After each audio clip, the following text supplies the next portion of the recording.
செம்மொழி என்ற தகுதிப்பாட்டை நாம் தக்க வைத்துக் கொள்வதற்கு பல முயற்சிகளை நாம் மேற்கொண்டாக வேண்டும். கலைஞர் அவர்கள் செம்மொழி பற்றிய ஒரு நூல் எழுதியிருக்கின்றார். இந்த நூலை அனைவரும் பார்த்திருப்பீர்கள். இந்த நூலிலே 4வது சாப்டராக அத்தியாயமாக என்னுடைய அறிக்கையை கொடுத்திருக்கின்றார். அந்த அறிக்கையிலே இவற்றையெல்லாம் நான் தெளிவுபடுத்தி இருக்கின்றேன். செம்மொழி என்கின்ற தகுதியை பெறுவது மட்டுமல்ல, அந்த பெற்ற தகுதியை நாம் தக்க வைத்துக் கொள்வதற்கு என்னென்ன முயற்சிகள் எடுக்க வேண்டும், அதிலும் உலகளாவிய நிலையில் இதை தக்க வைத்துக் கொள்வதற்கு என்னென்ன முயற்சிகள் எல்லாம் எடுக்க வேண்டும் என்பதில் நாம் அதிக அக்கறை செலுத்த வேண்டும். செம்மொழி என்கின்ற தகுதிப்பாடு கிடைத்து இதுவரை ஓரளவிற்கு 20 ஆண்டுகளாகிவிட்டது. நாம் எந்த முயற்சியையும் சரியாக மேற்கொள்ளவில்லை என்பதை பலரும் சுட்டிக்காட்டுகிறார்கள். உலகளாவிய நிலையிலே ஹார்வர்டு பல்கலைக்கழகத்திலே ஒரு இருக்கையை ஆரம்பித்தால் எல்லாமே நடந்துவிட்டது என்று நாம் நினைக்கக்கூடாது. ஹூஸ்டன் பல்கலைக்கழகத்திலே ஒரு இருக்கையை ஆரம்பித்து விட்டோம் என்றால் செம்மொழிக்கு செய்ய வேண்டிய சடங்காச்சாரங்களை எல்லாம் செய்துவிட்டோம் என்று நினைக்கக்கூடாது. நாம் கவனிக்க வேண்டியது மொழிபெயர்ப்பு துறை. மொழிபெயர்ப்பு சரியாக செய்யவில்லை என்றால் நம்முடைய இலக்கியங்கள் எல்லாம் எங்கும் நம்முடைய அந்த பவுண்டரிஸை கடந்து அவைகள் எங்கும் செல்ல முடியாது. மொழிபெயர்ப்பு செய்யும்போது மூல நூலை கற்று பெருநூலுடைய மரபுகளுக்கு மாறுபடாமல் கொடுக்க வேண்டும். மொழிபெயர்ப்பு என்பது படைப்பை விடவும் அரிய கஷ்டமான ஒரு தொழில். அது கத்தி முனையில் நடப்பது போன்றது. அதில் எங்காவது தவறிவிட்டோம் என்றால் அது மூல நூலை சிதைத்துவிடும் என்ற உணர்வு நமக்கு வேண்டும். நான் குறிப்பிட்டேன், ஏ.கே. ராமானுஜம் போன்றவர்கள் செய்த மொழியாக்கங்கள் நம்முடைய நூல்களை பற்றி பிறர் அறிவதற்கு உதவி செய்தன. ஆனால் நமக்கு வேண்டியதெல்லாம் ஃபிடிலிட்டி டு த ஒரிஜினல், மூல நூலுக்கு எந்த களங்கமும் ஏற்படுத்தாதவாறு மொழிபெயர்க்க வேண்டும். தமிழை மொழிபெயர்ப்பதில் இருக்கக்கூடிய சிக்கல் என்னவென்றால், ஒவ்வொரு சொல்லும் அந்த சொல்லுக்கு பின்னால் ஒரு பெரிய பண்பாட்டு பின்புலன் இருக்கும். அந்த பண்பாட்டு பின்புலனை நீங்கள் அறியாமல் மொழிபெயர்த்தால் அந்த மொழிபெயர்ப்பு தவறாகிவிடும். குறிப்பாக சொல்ல வேண்டுமென்றால், சான்றோன் என்கின்ற ஒரு சொல் இருக்கிறது. சங்க இலக்கியத்திலே சான்றோன் என்றால் சான்றோன் ஆக்குதல் தந்தைக்கு கடனை என்பார் பொன்முடியாருடைய பாடலிலே. சான்றோன் என்றால் வீரன் என்று பொருள். சேர அரசரை குறிப்பிடும்போது சான்றோர் மெய்மறை என்று கூறுவார். ஆனால் திருவள்ளுவர் பயன்படுத்துகின்ற சான்றோர் என்பதற்கு அந்த பொருள் கிடையாது.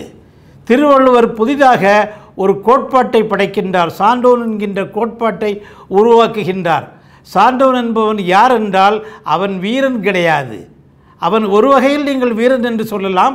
அவன் காட்டுகின்ற வீரம் ஒழுக்க வீரம், மாரல் ஹீரோயிசம். அது புற ஆற்றலை காட்டுவதல்ல. சான்றோன் என்பதற்கு அடிச்சொல்லாக சால்பு என்பதை வைத்துக்கொண்டு அன்பு, வாய்மை, ஒப்புரவு, நான், கண்ணோட்டம் ஆகிய அனைத்தும் இணைந்த ஒரு மனிதனை அவர் சான்றோர் என்று குறிப்பிடுகின்றார். அதை மொழிபெயர்க்கும் போது நாம் கவனமாக செய்ய வேண்டும். அதுபோல அறம் என்கின்ற ஒரு சொல் இருக்கிறது. திருக்குறளிலே அடிக்கடி பயன்படுத்தப்படுகின்ற ஒரு சொல் அறம். அறம் என்ற சொல்லை நீங்கள் எடுத்துக்கொண்டீர்கள் என்றால் அது காலந்தோறும் அதனுடைய பொருளானது மாறுபட்டு கொண்டே வருவதை பார்க்கின்றோம். அரண் என்ற சொல்லினுடைய அடிப்படையை நாம் பார்க்க வேண்டும் என்றால் நாம் இனக்குழு வாழ்க்கைக்கு செல்ல வேண்டும். இனக்குழு வாழ்க்கையிலே பாத்தூன், பாதீடு என்று 2 மரபுகள் இருக்கின்றது. அதாவது தனிவுடைமை சேராத காலத்தில், தனிவுடைமைகள் ஏற்படாத காலத்தில் வாழ்ந்த வாழ்க்கை தான் இனக்குழு வாழ்க்கை. அந்த இனக்குழு வாழ்க்கையில் கிடைத்தவற்றை அனைவருக்கும் பங்கிட்டு கொடுப்பது, அதுதான் இனக்குழு வாழ்க்கையினுடைய முக்கியமான அம்சம். அந்த பங்கீடை செய்வதற்காக ஒரு கடவுளை தமிழன் படைக்கின்றான். அந்த கடவுளுடைய பெயர் பால் என்பது. அதை பால்வரை தெய்வம் என்றும் குறிப்பிடுவார்கள். பால் என்றால் பாகுபடுத்துதல் என்பது பொருள். நாற்பால் என்கின்ற சொல்லாட்சியை நாம் பார்க்கின்றோம். முப்பால் என்கின்ற சொல்லாட்சியை பார்க்கின்றோம். ஐம்பால் என்கின்ற சொல்லாட்சியை பார்க்கின்றோம். பால்வரை தெய்வம் என்று ஒரு கடவுள். அது அந்த பாத்தூன் அல்லது பாதீடு சரியாக நடக்கிறதா என்பதை கவனிக்கின்ற ஒரு தெய்வமாக இருந்தது. தெய்வங்களை எடுத்துக்கொண்டீர்கள் என்றால் அந்த அடிச்சொல் எல்லாம் இது அப்போர்ஷனிங் என்கின்ற பொருளில் தான் வரும். வடமொழியில் கூட பகவான்னு சொன்னால் பகு என்பது தான் அடிச்சொல். அறம் என்றால் அரு என்பது தான் அடிச்சொல். பால் என்கின்ற ஒரு கடவுள், அது பால்வரை தெய்வம் என்று பொருளில் வருகிறது. அதனுடைய 2வது விரிவாக தொல்காப்பியர் குறிப்பிடுகின்றார். பாலது ஆணையன் என்று சொல்லுவார். காதலனும் காதலியும் கணவன் மனைவியாக இணைவதற்கு இந்த பால்வரை தெய்வம் வந்து உதவுகிறது என்று கூறுவார். ஆக பால்வரை தெய்வம் பாதீட்டை செய்கின்ற தெய்வமாக இருந்தது, இப்பொழுது காதலர்களை இணைக்கின்ற ஒரு கடவுளாக மாறுகிறது. இதனுடைய மூன்றாவது நிலையை பார்த்தீர்கள் என்றால் புறநானூற்றில் ஒரு பாடல் வரும். மூத்தோர் மூத்தோர் கூற்றம் உய்த்தன பால் தர வந்த பழவிரல் தாயம். ஒருவனுடைய குடும்ப சொத்தை எவனாவது அபகரிக்காமல் அந்த சொத்தை பாதுகாத்து அவனுக்கு உரியவர்களிடம் கொடுக்கின்ற பொறுப்பு இந்த தெய்வத்திற்கு கொடுக்கப்படுகிறது. ஆக பால் என்கிற தெய்வத்திற்கு 3 விதமான கடமைகள். இப்போ என்ன ஆகுன்னு சொன்னால் அந்த பாலை மாற்றிவிட்டு அறம் என்கின்ற சொல்லை பயன்படுத்துகிறார்கள். அறம் என்பது வைஸ் அல்லது வர்ச்சு அல்லது ரைச்சஸ் என்று நாம் பொருள் கொள்ள முடியாது. அறத்தை தர்மா என்றும் நாம் மொழிபெயர்க்க முடியாது. அறம் என்பது எந்த பொருளில் வருகின்றது?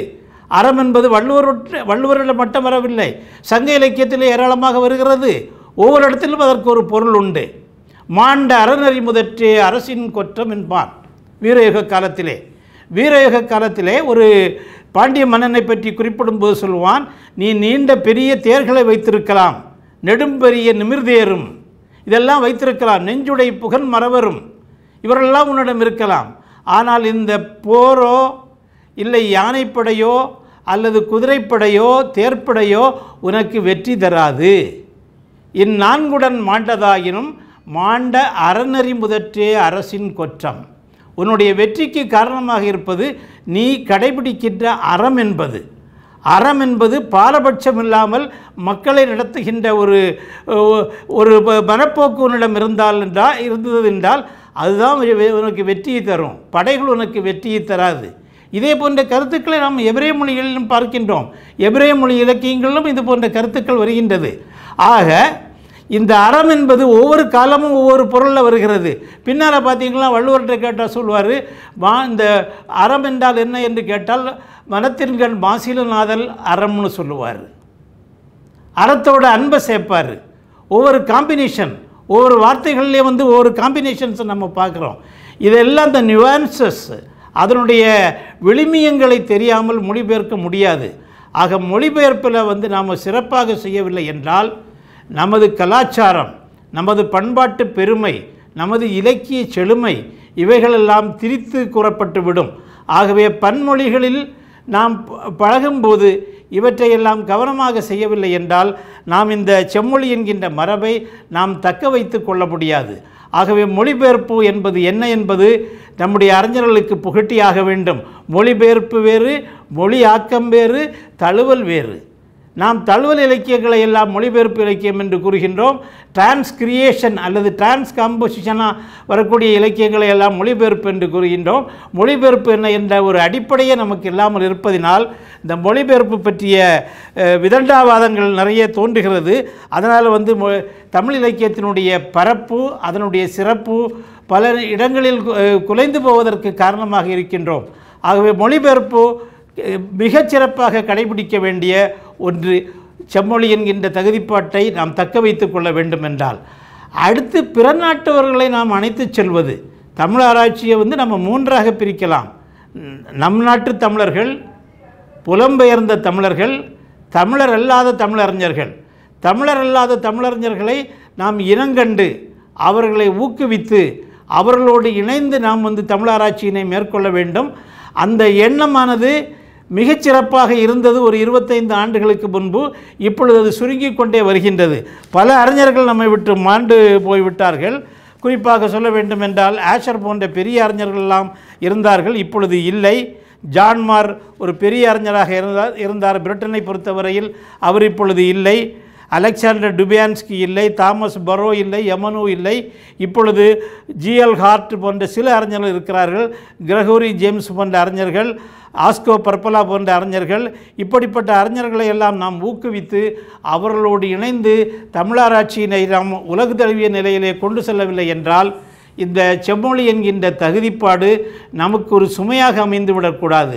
இதற்குரிய திட்டங்களை நாம் தீட்ட வேண்டும். வல்லுநர் குழுக்களை அமைக்க வேண்டும். அந்த குழுக்களுடைய நெறிப்படுத்துதலை பெற்று தமிழாராய்ச்சியானது மேற்கொள்ளப்பட வேண்டும். உலகெங்கும் தமிழறிஞர்கள் இருக்கிறார்கள். நாங்கள் கூட ஒரு நூல் வெளியிட்டிருக்கின்றோம். 350 தமிழ் அறிஞர்கள், தமிழர்கள் இல்லாத தமிழறிஞர்களுடைய வாழ்க்கை வரலாற்றையும் அவர்கள் செய்தவற்றையும் நாம் தொகுத்து போட்டிருக்கின்றோம். அதில் பல அறிஞர்கள் இருக்கிறார்கள். அவர்களையெல்லாம் நாம் பயன்படுத்தி கொண்டு உலகளாவிய நிலையில் தமிழை வளர்ப்பதற்கு என்ன செய்ய வேண்டும்? செம்மொழி என்கின்ற தகுதிப்பாட்டை நாம் உலகளாவிய நிலையில் நிலைப்படுத்தவில்லை என்றால் அதனால் எந்த பயனுமில்லை என்பதை உணர வேண்டும். ஆகவே தமிழுக்கு செய்ய வேண்டிய முக்கியமான பணி என்னவென்றால், உலக அளவிலே தமிழை செம்மொழியாக நிலைநிறுத்துவது. தமிழை நிலைநிறுத்துவது மட்டுமல்ல, திருக்குறள் முக்கியமாக நமக்கு தேவைப்படுகிறது. திருக்குறளுக்கு உலகளாவிய அங்கீகாரம் கிடைப்பதற்காக ஆசியவியல் நிறுவனம் பல முயற்சிகளை எடுத்து வருகின்றது. 5 மாநாடுகளை உலக அளவில் நடத்தியது. முதல் மாநாடு நாகர்கோயிலில் நடந்தது.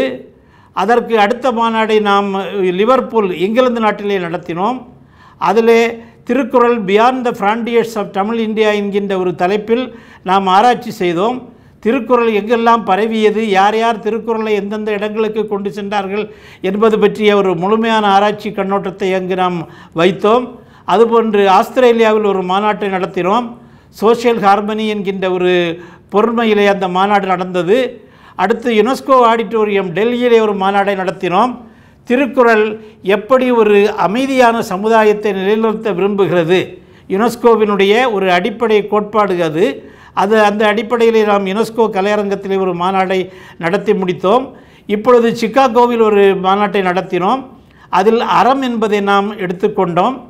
அறநெறி இலக்கியங்கள் எப்படி தலைத்தன, திருக்குறள் ஒரு அறநெறி இலக்கியம், அதற்கு இணையான அறநெறி இலக்கியங்கள் பிற மொழிகளில் என்னென்ன இருக்கிறது, அதற்கும் திருக்குறளுக்கும் உள்ள வேறுபாடு என்ன, திருக்குறளுடைய தனித்தன்மை என்ன என்பதையெல்லாம் நிலைநாட்டும் போக்கிலே அந்த மாநாட்டை நாம் நடத்தினோம். அடுத்து ஒரு 6வது மாநாட்டினை கனடா நாட்டிலே நடத்துவதற்கு திட்டமிட்டிருக்கின்றோம். இந்த மாநாட்டில் நாம் கவர்னன்ஸ் என்கின்ற தலைப்பை எடுத்துக்கொள்கின்றோம். திருவள்ளுவர் பொருட்பாலில் நிர்வாகம் பற்றி கூறுகின்றார். நிர்வாகம் பற்றிய கோட்பாடுகள் கிளாசிக்கல் ஏஜ் அல்லது செவ்வியல் காலத்திலே எப்படி ஒவ்வொரு நாட்டிலும் பேசப்பட்டது, அதில் திருக்குறளுடைய கான்ட்ரிபியூஷன் என்ன என்பதை நாம் நிலைநிறுத்தப் போகின்றோம். இப்படியெல்லாம் நம் ஆராய்ச்சியை மேற்கொள்ளும் போது நிச்சயமாக தமிழுக்கு ஒரு உலகளாவிய நிலையில் செம்மொழி என்கின்ற அந்தஸ்து கிடைக்கும். அதை நாம் தக்க வைத்துக் கொள்ள முடியும். என்னுடைய சில கருத்துக்களோடு இந்த உரையை முடிக்கிறேன்.